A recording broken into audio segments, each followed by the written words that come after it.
Mario. Love him or hate him, he's done it all. He's been a carpenter, a plumber, a tennis player, a golfer, a boxing referee, a porn star.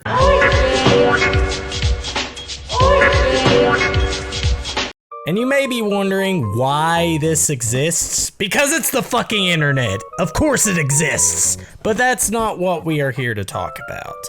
We are here to talk about my most fondest gaming memories as a kid with Mario, which is, of course, the classic puzzle game that we all know and love, Yoshi's Cookie. Dr. Mario. Released on the NES and Game Boy in 1990, this game became a smash hit and would go on to spawn many iterations, as well as Dr. Mario being prominently featured in the Smash Bros. Games. Because when he isn't busting viruses, he's kicking ass and taking names. That's why for this video I'm going to be reviewing the original Dr. Mario on the NES, which I also happen to have on my Nintendo Switch, so let's take a look at it and see how well it holds up.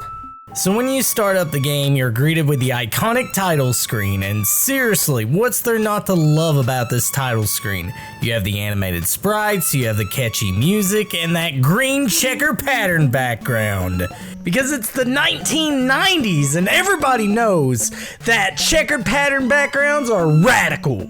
Yeah, we use radical. Come on, get with the times. Anyways, on the title screen, you select which game mode you want to play, which there is 1-player or 2-player mode, which we'll get into the 2-player mode, but for now, I'm gonna stick with what I know best, and that is, of course, I'm going solo.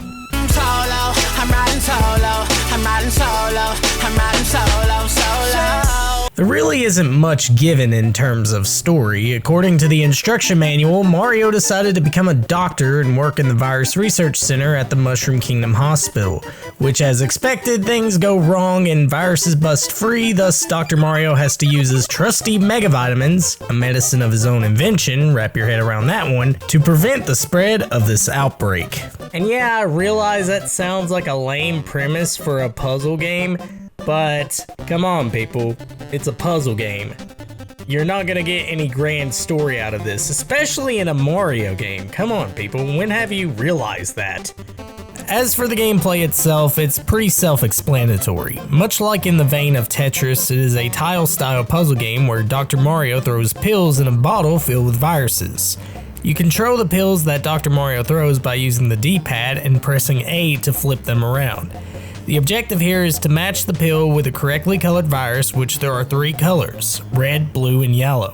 The viruses are displayed on the magnifying glass, and look at them, they are cute as hell! And that's one of the things I like about this game is the overall presentation. Like you have the cute sprites and the overall charm is just delightful to see. And you don't get that with a lot of games. Nevertheless, to get rid of a virus, you must stack 4 of the matching colors in a row, which can be either vertical or horizontal. And when you get rid of a virus, they go into a seizure and then they disappear. Like damn, that's one effective drug. And how cool would that be if this drug was real? Like we wouldn't have to go to the doctor or worry about hospital bills. Hell, this could save us a lot of money. Like, come on, scientists! Why aren't you on this? But anyways, once you've gotten rid of all the viruses, it's on to the next level, where the difficulty ramps up, as well as the total number of viruses you have to clear. And you better be mastering this game, because once you get to the higher levels, this game does not fuck around. Of course, you have the option of choosing what level you want to start on right off the bat in the game's setup screen, as well as the speed of which Dr. Mario throws the pills, which there are 3 options, low, medium, or high. And trust me, don't go with the high option. No! No! Oh no! Oh no! I didn't mean to put it there! No! Oh, fuck you! Fuck! No! What?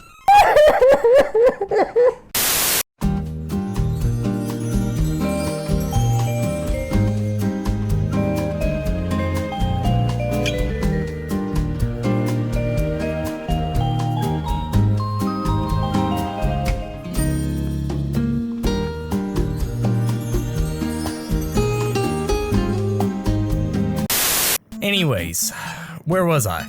You also get to select from 2 different music tracks. Fever, and Chill, which have become iconic songs in the franchise. Yet, as much as I love each of these songs, there is no option to change them during gameplay, which means you are stuck with that one song until you get a game over. Speaking of which, just like in Tetris, you only get a game over once you reach the top, and let me just say, the game over music always creeped me out as a kid. Especially the way the viruses are animated and Dr. Mario's expression. It's like, oh fuck, I messed up. But it's okay, you get to try again, where you'll most likely fuck up again and again. Oh yeah, did I forget to mention this game gets really hard?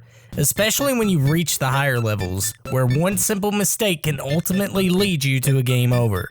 So you have to think quickly and carefully where you place your pills, and make sure you don't stack them all the way to the top. After every 5 levels, you get treated with a cutscene where the viruses are sitting on top of a tree as the clouds move by and... Wait, was that a giant chicken?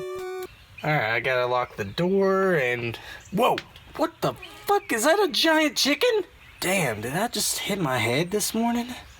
Anyways, if you manage to complete level 20 in the high speed setting, then you get treated with the secret UFO ending. That's right, Dr. Mario did the UFO ending 9 years before Silent Hill made it look cool, so let that sink in, bitches. Lastly, let's talk about the best feature of this game, and that is, of course, the 2-player mode. The objective of 2-player mode is completely different from your standard 1-player game. In 2-player mode, each player has their own board, and it's a race to see who clears their board first.